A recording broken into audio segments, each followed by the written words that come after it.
Space, the final frontier.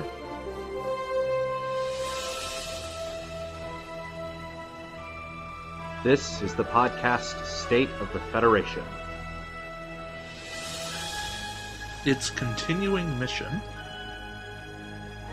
To preview strange new ships. To seek out new builds and new combinations. to boldly go where no show has gone before.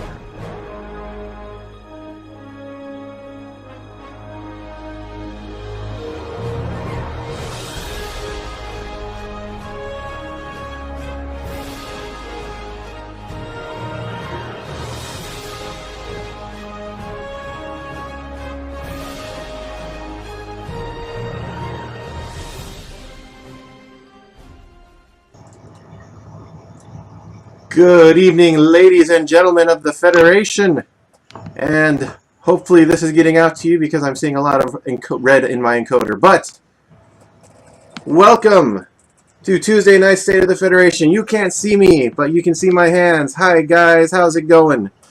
I have set up a special demonstration area for you today for part of our show. But in the meantime, welcome. We've got our usual crowd of misfits and peanut gallery. We've got myself. We've got Tucker. Tucker, how's it going today? It is going pretty well, Will. Ooh, you're really loud. I am. I don't know why that would be. You should adjust me because that's probably not on my end. I have you have been adjusted, but you were redlining there for a second. Okay, sorry about that, everyone. Yeah, no, not much to report here. All's quiet on the Western Front. Yeah, ready to complain about more WizKids actions. No, that's not what the show's about. The show's about strategy. Oh, right, strategy. We do that here sometimes. Sometimes. And of course, we have the venerable David. How are you doing tonight, sir? Oh, I'm doing pretty good. It's a Tuesday, as always. Yeah, today's a good day. Hanging in there. For some, this was a memorable day, but for David, it was a Tuesday. Ha ha ha! That was a Street Fighter joke. Wow, I was not expecting that one. Yes, we are all nerds of all various denominations. We've got everything. We've got gaming. We've got sci-fi. We've got D&D nerds. We've got everything here. Your one-stop shop. So, what's up, guys? Today we have. Well, at first we had no idea what we were going to do today. So we ended up going like, hey, we can actually do some tactical things. If you'll notice the ship set up on my fancy little board here. So we are going to be doing some tactical fighter flying. This might be a little bit harder for you guys who are going to be listening on the audio podcast later, but hey, check us out on YouTube. You'll love it. After that, we'll go over some DS9 tactics, because DS9 has been out for a little while, and, well, let's just be honest. Putting that thing on the table and watching all the X-Wing players go, wait, you can play that, is kind of hilarious. Yeah, it's also, this is my fault a little bit. I was the one who proposed a ridiculous DS9 build, and Will's like, great, let's do it on the show. And I'm like, no, that was the opposite of what I wanted. I had a good time last weekend when I was doing one of the OP events, and I pulled out the giant board cube. Did you win? Well, I didn't actually play it, but I pulled it out just so I could show it off to the X-Wing players who were playing at the next table. You too could be having this right now if you were a Star Trek player. And of course, after that, we will now be having, from the most recent hot off the presses video remarks, we have the IKS POG, including the resource that will be coming with the new OP event. I already forgot the name of it. Fleet Officer Exchange? Officer Exchange Program. Will. Officer Exchange Program, along with some of the other things that we might be that we will be getting into with the new retirement of resources, which was news from WizKids. Oh God! But first, fighters. Look at these beautiful fighters. We already have I have my lovely Federation fighters that were, of course, a resource because they have not been released yet. Makes me sad and cry, and hopefully they will have some for me next week when I go down to the game shop. We have our Hideki fighters, which have been released and everyone is loving and is murdering pretty much across the board from what I've heard. Yeah. And of course, random schmuck Klingon that's going to get destroyed at some point. Hey, Will. Yes, sir. Quick question. Do you have like a Borg ship we could also do a little bit with? Yes. I would have to step away for just a minute. Can you entertain the masses for 60 seconds? Yes. All right. I think. I shall return. Okay.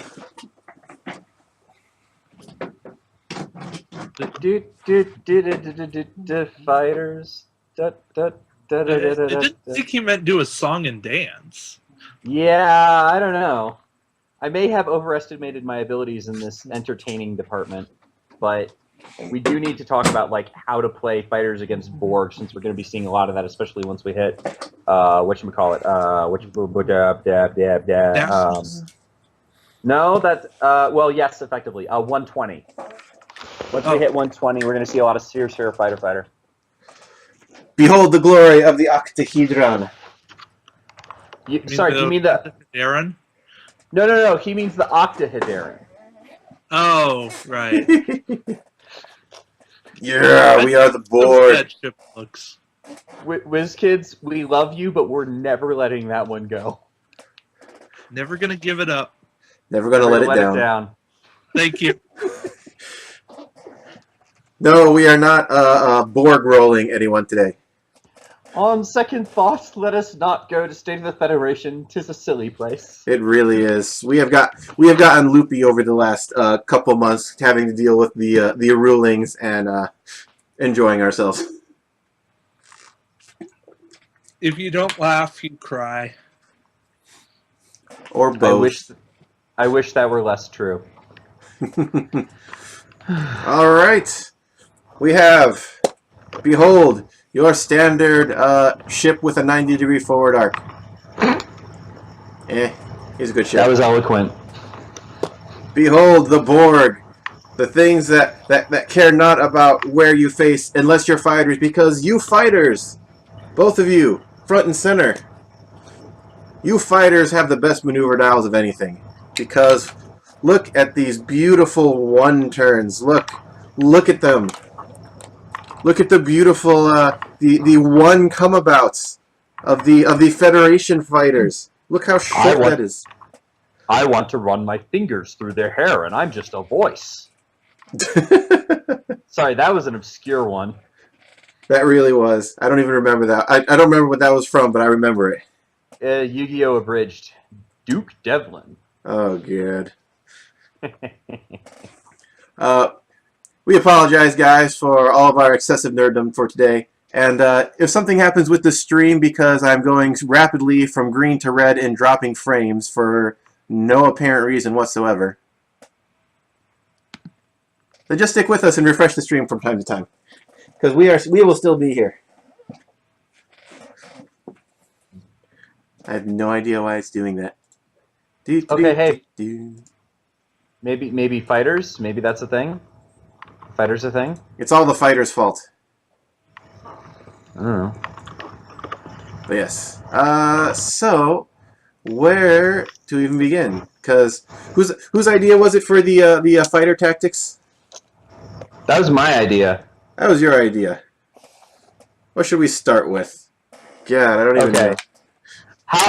Okay, here's a good one. So, major disadvantage of the fighters, because you're not running Gaylor-class phaser banks, is that they're range 2, and especially if they're Fed fighters, they're pretty slow. They only go 3 forward. So how do I get in range 2 without getting shot to pieces?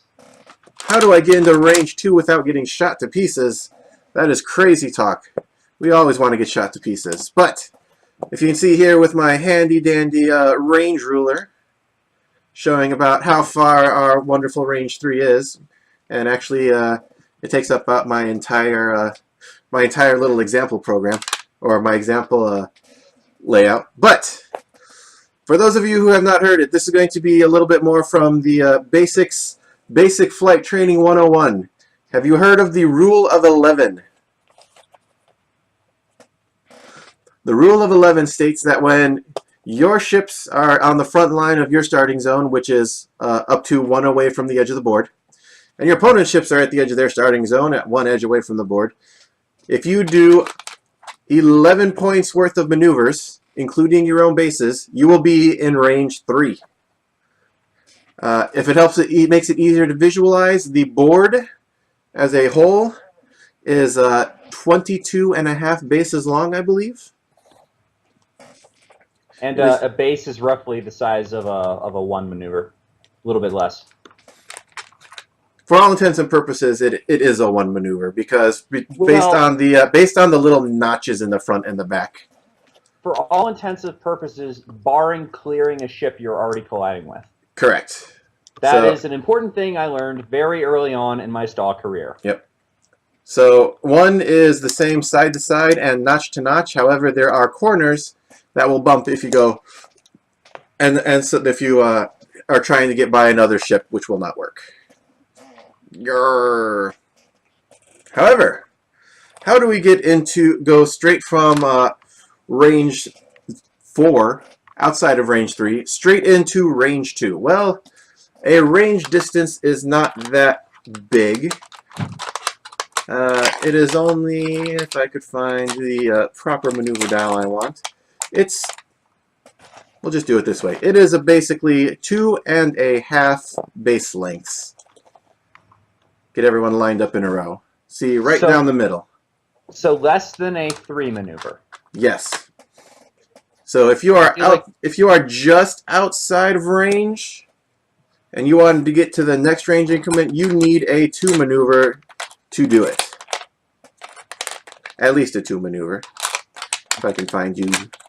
I've got my 3. There's my 2. I feel like maybe this is something you should have had set up prior. Just a thought.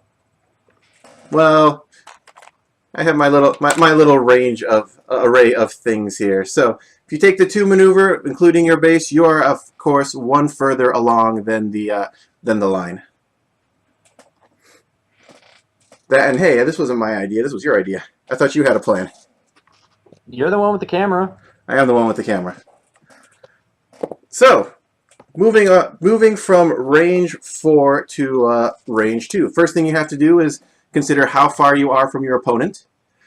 So really you want to try to find the rule of 10 so that you end up as close to range 3 as possible without actually being in range 3. And then after that, of course, gunning it as fast as you can with, either your 3 straight, which both fighters have, or the slightly longer 3 bank if possible. All right. So our plan is follow our rule of 10. Basically, do maybe a 3-3-3 or a 3-3-3 bank or a weave, which is something you describe on Board Game Geek. What if my opponent is running a ship with a 6 forward? With a 6 forward plus their own base, they have a 7 forward, not counting if they're using, the cube. Right.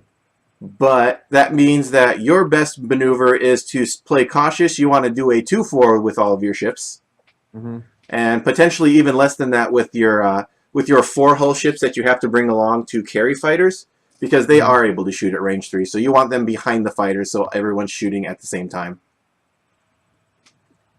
Well, they could shoot at the same time if they were in line with the fighters, but keeping them behind the fighters gives you a little bit of a better defensive structure.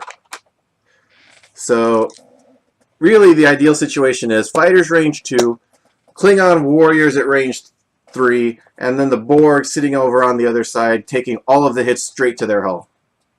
Hello, Borg. You are the vicious ones.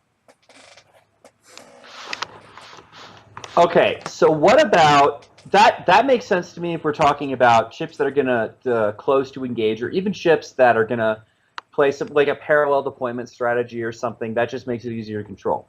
What about Borg? Because Borg have the ability to move laterally at unpredictable times.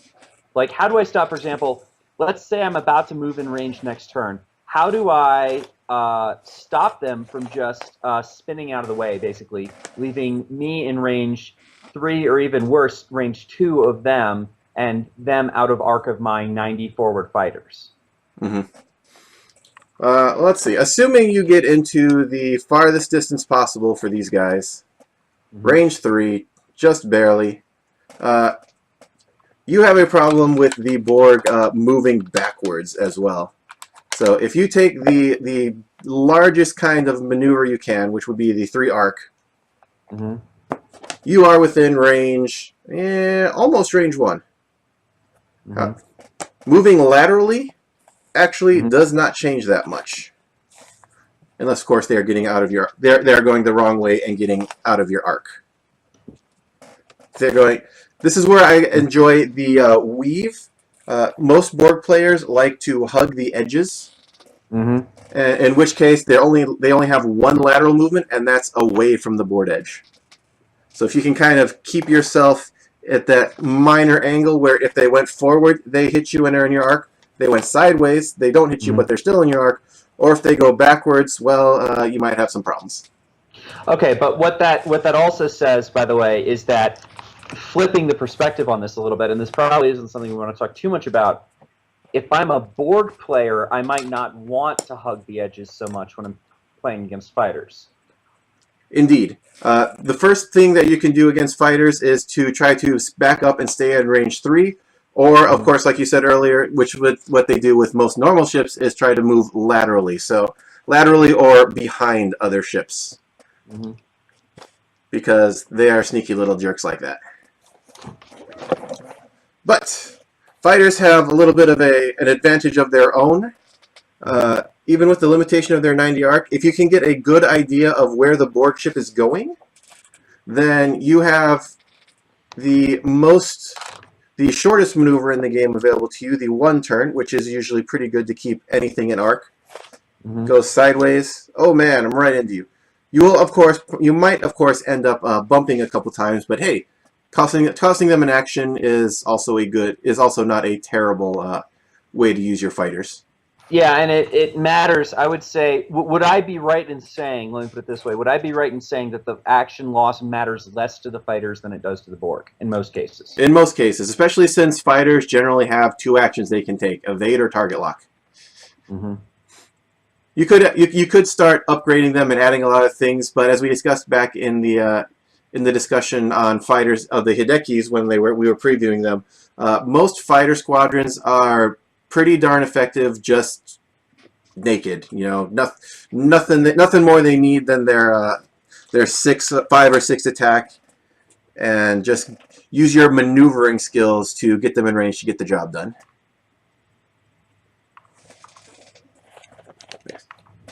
So the other good thing about fighters is since they're so cheap, the main thing you're going to be doing is trying to predict where your opponent is going to end up. Since the fighters are super maneuverable, you have the very short maneuvers available to you to keep their arcs pointing the right direction. But also, using your other ships, let's say sensor echoing or just staying back far enough that they have a wide angle of fire, that no matter which direction the Borg goes, they are still going to be in your arcs for the most part. This is why you want the fighters. This is another reason you want the fighters in front and the main ships in back, because of the wider range of fire. Borg have had a little bit of a problem getting out of arcs at range 3 from the beginning. It was a very minor problem, but it was a problem that people had to consider. So all you have to do really is maximize that, and you should be not doing too badly. Cool. All right. So since we're going on half, I'm just going to ask one more question. What if my opponent decides to ignore the fighters and just run straight at my other ships? All right. I'll say this. Ignoring the fighters is probably the worst idea you could have. Fighters do a lot of damage, and they're one of the few things in the game that you are virtually guaranteed to get a hit on, and if you do get a hit on them, you will reduce their firepower. So, in general, the first thing you want to do is start whittling down the fighters. Get them down, especially for Federation fighters. If you get them down to 1 token, 2 attack dice makes them practically nothing. The 3 attack dice on the last of the Hideki fighters is still a little dangerous, especially to 0 defense Borg. However, you know, not as deadly as 5, 6, or 7 attack dice at range 1 that these fighters can get on you.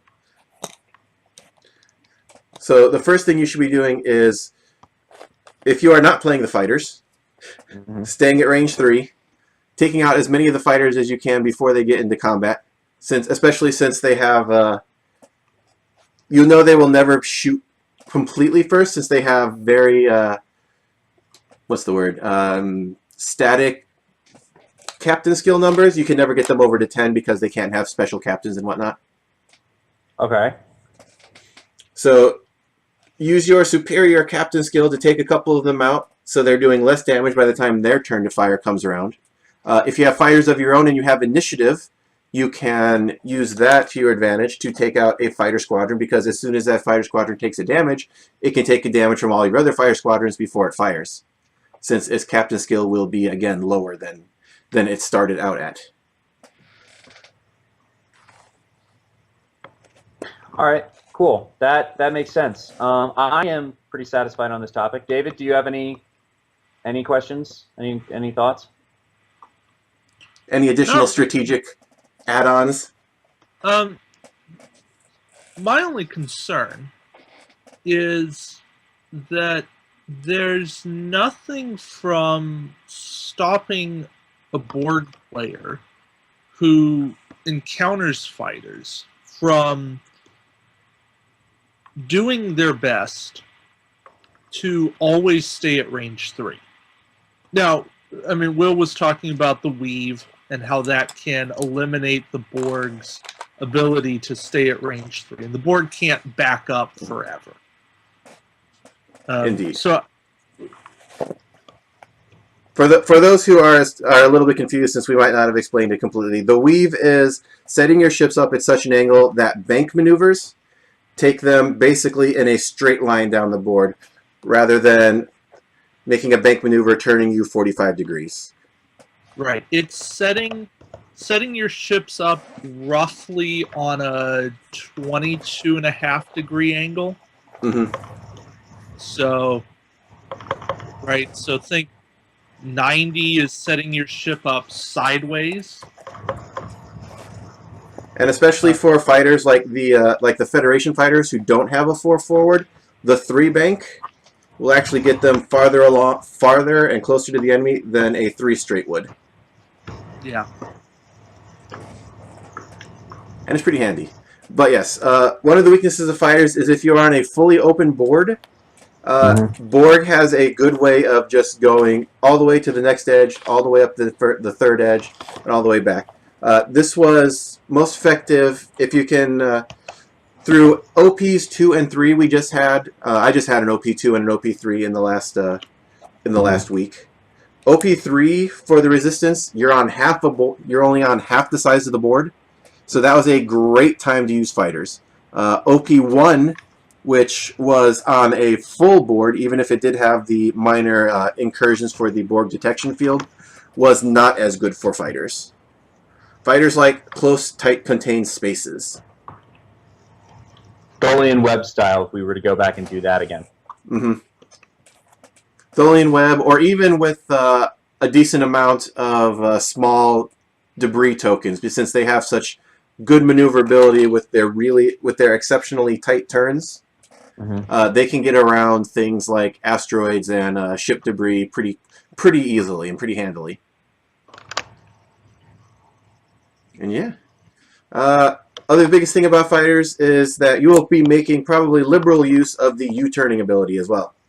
Because once you get in close, the easiest thing for a Borg player to do is to skip behind you, or of course go left or right. With the turnaround maneuver, no matter what direction they go, they are still in your firing arc for the most part. This works especially well with the 3 come about that the Hidekis have. The Federation ones with their 2 come about or their 1 come about is not quite as good, but still pretty spectacular. Because with a 1 turnabout, if they try to blast past you, you are still, you know, right in your range 2 right there. And that, of course, means that they should be heading into your other ships that you left behind, the regular ships. Right, and it seems like that really important part of the backup is just making sure that those secondary ships are just straight up behind you, such that you have backup to make sure that anybody who goes by you, even if that's the incorrect thing to do, is shot to pieces, basically. Yep. The thing that, yeah, the important thing about range 2 arcs and range 3 arcs combined is that you can cover a lot of angles. And it was a thing that you could do with straight up range 3 arcs, but the range 2 arcs kind of tacitly help you just think that way more. Because of their limitations, you have to consider, you know, having your ships at different distances rather than trying to keep everyone in a very tight-knit formation. Which is pretty handy. But yeah, these are fighters. Use their maneuverability to your advantage and get in. Be cautious at first. Move in fast when you can, and blow the crap out of anything because they have so many attack dice and don't care how many attack dice are thrown at them. Cry, Borg, cry. Well, until we get the 120 rules anyway. I see a lot of sphere fighters on the horizon. And I did see someone posted a very fun build that was 3 Constitution classes and 3 sets of Federation fighters. The more fighters you can stack, the better.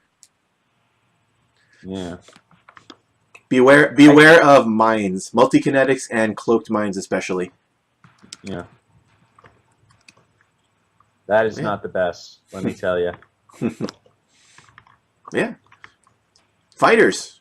I'll admit, kind of stumbled through that a little bit, but anything else that we want to go over with these guys? Hello, Dr. Nickett. How are you doing today? Yeah, fighters are good.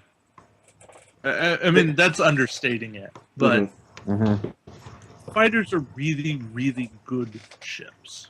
They were already good because of their high attack and inability to be one-shot.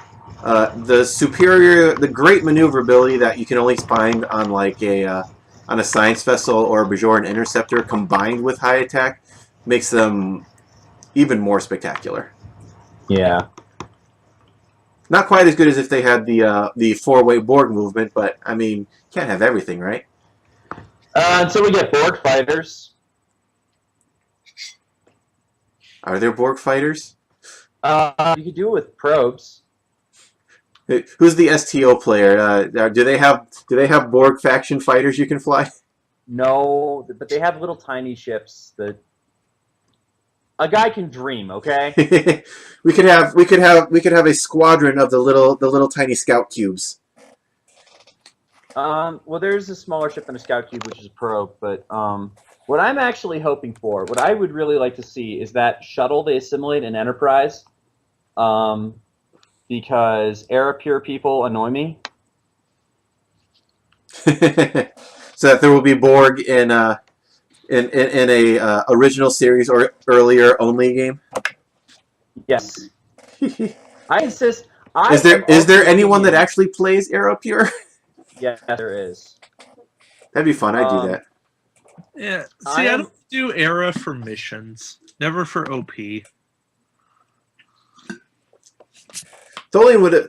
I hear Tholian. Someone did a Tholian TOS era only event, and that sounded like it was a lot of fun.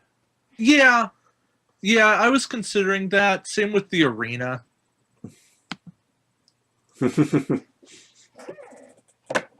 Always cool. But yes. Yeah. So that was our introductory attempt at me using my camera to show you people fighter stuff. And let us see if I can get my camera working pointed back at me again.